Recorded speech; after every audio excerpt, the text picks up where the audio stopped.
Hi hello నమస్తే welcome to Andhraprabha. నేను షాబి. మనం ప్రస్తుతం బషీర్బాగ్ దగ్గర ఉన్న ఆలయం దగ్గరికి అయితే వచ్చేసాము.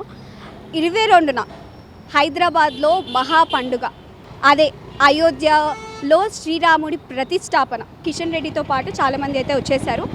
అందులో భాగంగా అయోధ్య గురించి కొన్ని విషయాలు అయితే రాజశేఖర్ గారిని అడిగి తెలుసుకుందాం.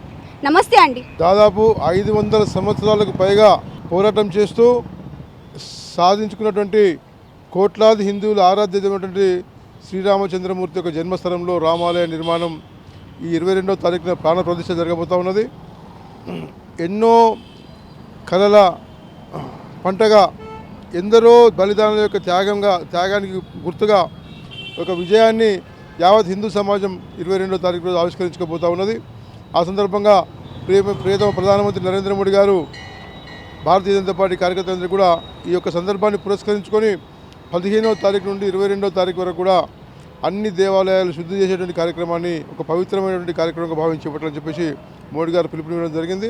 దానిలో భాగంగానే ఇవాళ మన గౌరవ కేంద్ర మంత్రివర్యులు శ్రీ గంగాపురం కిషన్ రెడ్డి గారు, మాజీ శాసనసభ్యులు శ్రీ చింతల రామచంద్ర గారు, ఈ విధంగా గన్ఫౌండరీ కార్పొరేటర్ శ్రీమతి డాక్టర్ సురేఖ ఓంప్రకాష్ గారు, ఇక ఎంతోమంది కార్యకర్తలు, నాయకులందరూ కూడా ఈ బషీర్బాగ్ అమ్మవారి యొక్క శుద్ధి కార్యక్రమాన్ని చెప్పడం జరిగింది.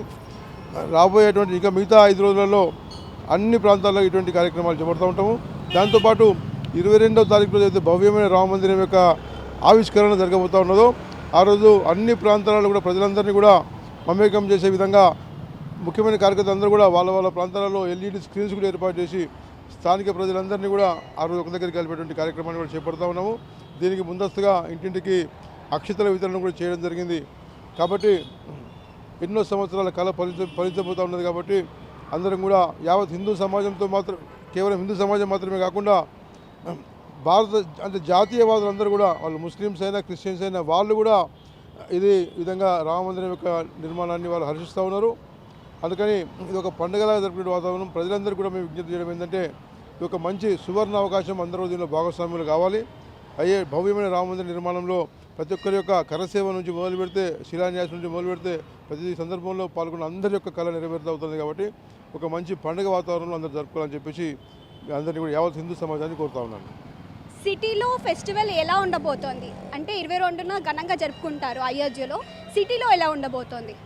సిటీలో రంగురంగుల దీపాలంకరణలతోటి ప్రతి ఇంట్లో కూడా దీపావళిని కూడా మించే విధంగా ప్రతి ఇంటిపైన కూడా రంగురంగుల దీపాలు అంటే లైట్స్ వెలిగించుకోవాలని చెప్పేసి, దాంతోపాటు ప్రతి ఇంటి ముందు ప్రమిదలు 5 శ్రీరామ జ్యోతులు వెలిగించి కేవలం ఇండ్ల ముందు మాత్రమే కాకుండా ఆ కాలనీ అంతా కూడా ఒక వరుసలాగా ఒక దీపాల యొక్క వరుసలాగా అలంకరణ చేయాలని చెప్పేసి, ఆ రోజు ముగ్గులు కూడా ప్రతి ఇంటి ముందు అందంగా, ఏదో సంక్రాంతి ఉగాది ఎప్పుడైతే ముగ్గులు ఇస్తామో అంతకంటే ఇంకా సుందరంగా ఆ రోజు ముగ్గులు అన్ని ఇండ్ల ముందు ఏర్పాటు చేయాలని చెప్పేసి, ఈ విధంగా ఒక మంచి కలర్ఫుల్గా నభూతో నా భవిష్యత్ అనే విధంగా జీవితంలో ఎప్పుడు ఇంత జరగలేదు, రేపు జరగబోదు కూడా, అటువంటి విధంగా ఈ 22వ తారీఖు జరుపుకునే పండుగ జరుపుకోవాలని చెప్పేసి అందరం కూడా ఆశిస్తూ ఉన్నాం.